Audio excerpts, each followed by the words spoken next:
Hey there. I just want to touch on something that caught my attention a while back, and it was a saying or an expression. I forget where it came from, but it was referring to it says refuse to be dazzled by the ego, masquerading as something spiritual. And I think, what a great statement.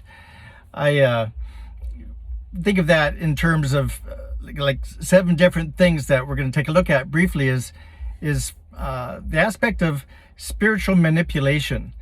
I've through church organizations and religions and stuff, there's often some kind of a leadership. There's some kind of when someone that is of somewhat authority, they can almost ask anything to someone that is underneath that to do practically anything, and they'll do it without question, almost under the guise of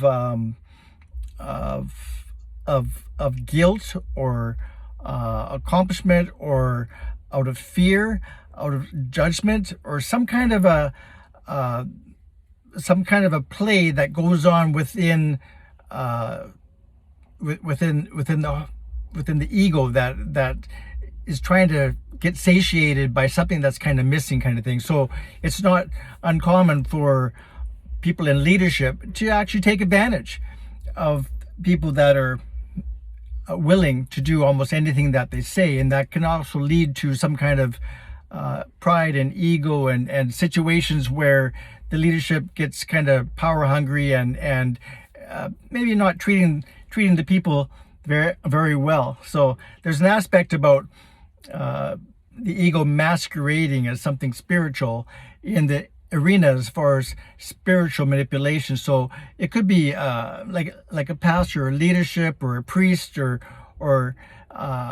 somebody in like in the education field. Maybe you're learning about a course, or maybe there's spiritual teachings that you're under the guise with. There's things that because there's a sense of leadership and like a bit of submission from a student, there's that relationship that it's easy for the ego of the person that is considered having more power or authority or control.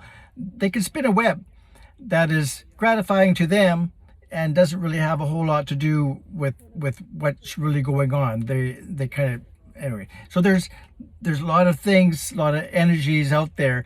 I just take note that spiritual manipulation, it certainly happens, and maybe to recognize it. So 2 is just basically talking about who in power might be able to play out some of these rules and start to recognize it. You might have someone in your family.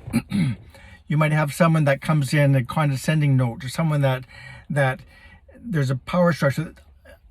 Someone in your life that they always know the best way of doing something, or the best way of solving your problems, or they always have a solution, and it always has a spiritual twist on it, and they get great gratification from expounding their information or knowledge. And if you take a look at it, maybe break it down, it perhaps is playing out. There's a payoff that they're getting that isn't more or less spiritually or divinely orchestrated, and so on. Anyway, just touching on those 2 things. Third thing is just be cautious as to what draws you in to get your attention. Sometimes it's nice to show up, say, to some kind of a teaching or some kind of a service or ceremony, or some kind of a format where you're there receiving energy and information, but you feel really good if the things that you hear are nice, or things that make you feel like, oh, I am a good person. Or maybe you like to have your ears tickled with the nice things that you can feel good about your perhaps your complacency in life, because they said it's okay. So just another aspect is to calibrate yourself, whether you're actually receptive to just having your ears kind of tickled by niceties, and no one's speaking a truth that can expand your spirit, expand your soul, expand your growth, expand your understanding, that usually when you're doing any kind of shadow work, it's a bit uncomfortable. So if you want to grow, whatever, and the person that's doing the teaching, they like to be liked. So what's their motivation for showing up, expressing maybe some hard truths that not everyone wants to hear? And often some of these situations are in a place where the people that are being addressed in the congregation, whatever, they're also likely putting in some offering or payments or some kind of a compensation for the leader, that they want to have good vibes. So there's always a payoff. There's always something that could rub, and the ego can get involved very, very easily. So number 4 would be recognizing the fact that sometimes we can wrap things in a way to justify our own means by putting a little bit of a spiritual twist on it. I mean, have you ever heard someone say, well, I prayed about this, and I was going to do this and this and this, and I've just felt prompted to do this? And you're looking at it like, hold on here. That wasn't an ordering situation. That sounded very manipulative, or it sounded like kind of a anyway. You see it with a different lens. You're going like, really? That would be something that the Spirit would say, yeah, that's good, I support you. Sometimes we can wrap it up in a way and put a nice little pretty bow on it. You know, oh, I fasted for 2 weeks and then I did this, and I had the clarity of mind and so on to do this. But you were just trying to have something in your scope to justify an angle that you could be more or less spiritually blessed to get that done. So number 5 would, in the aspect of looking at spiritual manipulation, is consider identifying the way that the ego shows up. Identifying like the ego is it's usually, I mean, there's so many things, we can talk about this all day. It rarely tells the truth. The ego is very self-serving. The ego likes comfort.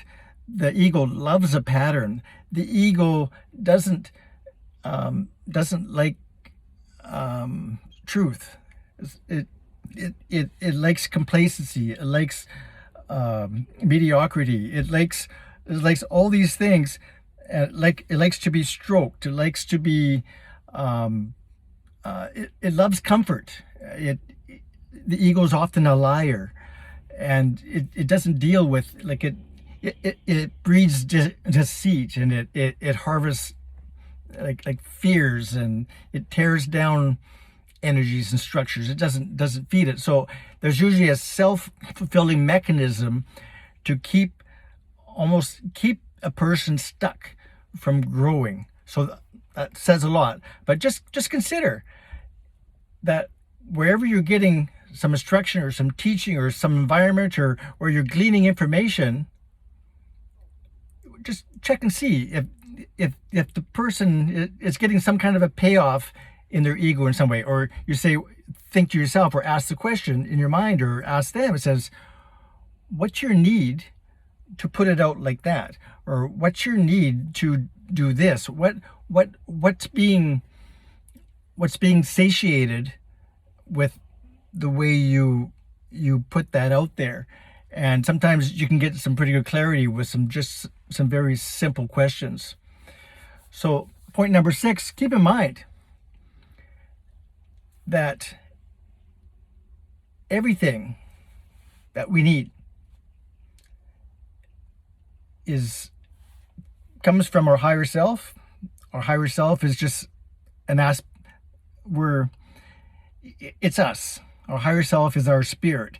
We're in this dimension with a small aspect of our soul, which is infused in this vessel, playing out a role and experience, kind